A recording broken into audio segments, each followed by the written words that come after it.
Assalamualaikum warahmatullahi wabarakatuh. Alhamdulillah nahmaduhu wa nasta'inuhu wa nastaghfiruh wa na'udzu billahi min syururi anfusina wa min sayyiati a'malina may yahdihillahu fala mudhillalah wa may yudlilhu fala hadiyalah.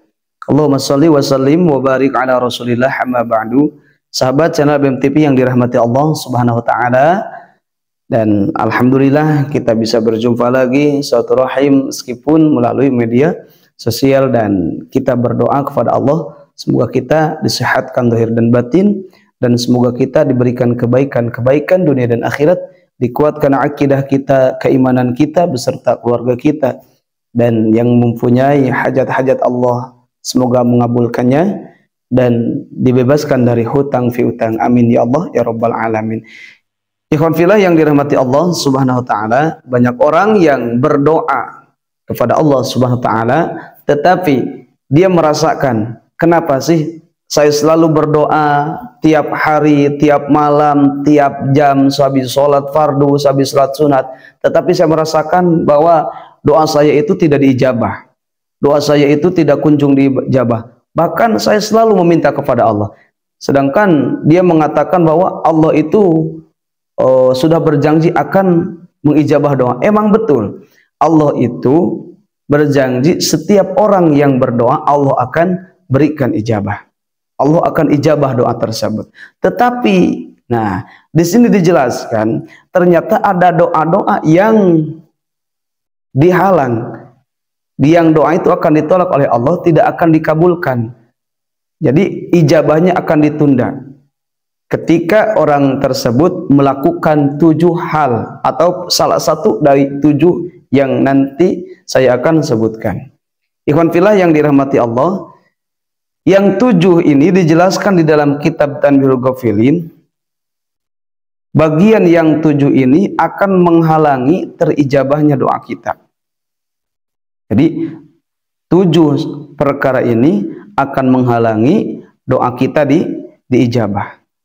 Nah, yang pertama, kita berdoa kepada Allah Subhanahu wa taala, tetapi setiap hari, setiap jam kita melakukan sesuatu yang Allah benci, yang Allah tidak sukai, yang Allah sangat benci terhadap sesuatu itu. Apa yang Allah benci? Yaitu melakukan kemaksiatan. Jadi orang yang selalu berdoa, bahkan tiap hari, tiap jam setelah sholat, tetapi dia melakukan perkara yang Allah benci, maka doa itu akan terhalang, tidak akan termakbul, tidak akan diijabah oleh Allah Subhanahu wa taala. Sehingga orang itu berbalik dari keburukannya, dia berbalik kepada kebaikan, dan dia menyesal atas apa yang dia perbuat. Nah, kemudian yang kedua, taquluna nahnu abidullah wa la ta'lamuna amalal abidi.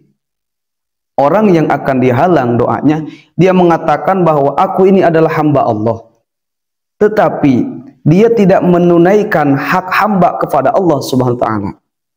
Hak hamba kepada Allah Subhanahu wa taala. Apa hak hamba kepada Allah Subhanahu wa taala? Haknya adalah satu, ibadah kepada Allah Subhanahu wa taala. Allah menjelaskan dalam surah Ad-Dariyah, "Wa ma khalaqtul jinna wal insa illa liya'budun." Tidaklah aku ciptakan jin dan manusia hanya terkecuali beribadah kepada Allah Subhanahu wa taala. Nah, orang ini selalu berdoa, tetapi hak hambanya kepada Allah tidak ditunaikan, seperti sholat fardu, kemudian puasa fardu, kemudian zakatnya, hak-hak dia kepada Allah Subhanahu wa taala, kebaikan-kebaikan yang diperintahkan oleh Allah Subhanahu wa taala dia tidak tunaikan, maka doa orang tersebut akan dihalang. Kemudian yang ketiga, innakum taqra'unal Qur'an wa lam tata'ahadu hurufahu. Orang yang membaca Al-Quran tetapi dia tidak teliti, dia tidak menunaikan hak huruf Al-Quran, yang mana ketika orang itu membaca Al-Quran, yang harus dipanjangkan malah dipondokkan, yang harus pondok malah panjang. Nah, orang tersebut ketika berdoa, Allah akan halangi doa tersebut, yang artinya tidak akan termakbul, tidak akan diijabah. Maka ikhwan fillah, jika yang belum bisa membaca Al-Quran, belajarlah lebih giat. Ketika kita membaca Al-Quran, maka tunaikanlah hak-hak huruf-huruf Al-Quran. Kemudian yang keempat, yang menjadi sebab doa kita dihalang oleh Allah Subhanahu wa ta'ala, yaitu kita mengucapkan nahnu ummatu Muhammadin walam ta'malu bisunnati. Orang tersebut mengaku umat Nabi Muhammad, tetapi dia tidak menunaikan, tidak melakukan, tidak mengamalkan sunnah-sunnah yang dianjurkan oleh Rasulullah SAW. Maka apabila orang itu berdoa kepada Allah, maka doanya akan terhalang, doanya tidak akan termakbul. Seperti apa sunnah Rasulullah? Banyak. Bahkan kata Rasulullah, di antara cinta kepada Rasulullah yaitu mengikuti sunnahnya. Seperti melakukan sholat tahajud, itu sunnah Rasulullah. Kemudian melakukan sunnah-sunnah qabliyah sebelum zuhur, sebelum asar, kemudian sebelum subuh, ataupun ba'diyah zuhur, ba'diyah maghrib, ba'diyah isya, dan amalan sunnah yang lain seperti berzikir yang dianjurkan Rasulullah. Nah, orang yang berdoa kepada Allah tetapi dia meninggalkan kesunahan yang dianjurkan oleh Rasulullah, maka doa itu akan terhalang. Kemudian yang kelima, innakum taquluna inna dunya indallah. Dia berkata bahwa dunia itu milik Allah. Dia meyakini dunia itu milik Allah, tetapi dia merasa tenang ketika mempunyai dunia. Nah, orang yang tenang ketika Allah berikan dunia, sehingga dia tidak melakukan ibadah kepada Allah karena tenang dalam urusan dunia, maka doa orang tersebut akan dihalang, tidak akan diijabah oleh Allah Subhanahu wa ta'ala. Jadi gini Iwan Fillah, kita tidak boleh merasa tenang dengan dunia. Karena apa? Karena dunia itu hanyalah sementara.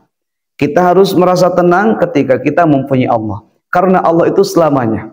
Allah itu akan menemani kita ketika di dunia, ketika di akhirat, ketika orang itu merasakan ketenangan dengan Allah Subhanahu wa ta'ala.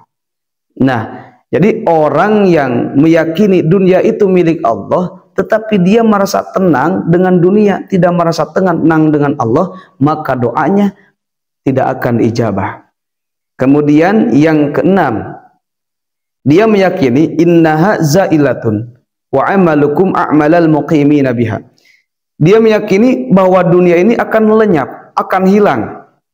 Tetapi amalnya itu mencerminkan bahwa dia itu sangat menyukai dunia, sangat mementingkan dunia, sehingga Allah berikan urusan dunia, dia lalai kepada Allah Subhanahu wa ta'ala.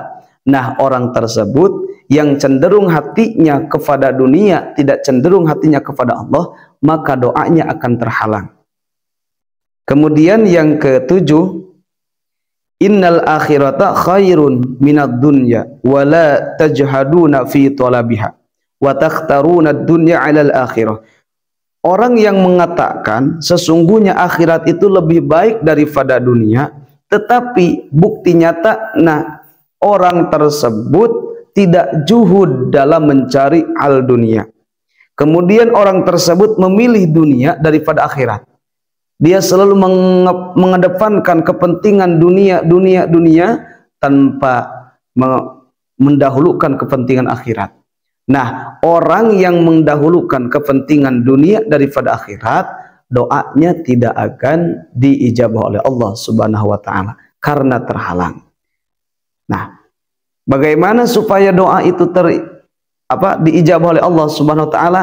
Maka kembali niatnya kita di dunia bukan untuk menetap di dunia, dan hati kita diciptakan bukan untuk tenang dengan dunia, tetapi hati kita Allah perintahkan untuk merasakan tenang kepada Allah Subhanahu wa taala.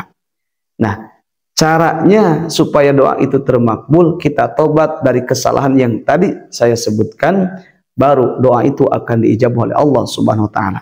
Ikhwan fillah yang dirahmati Allah Subhanahu wa taala, semoga bermanfaat. Billahil hidayah wa taufik. Wassalamualaikum warahmatullahi wabarakatuh.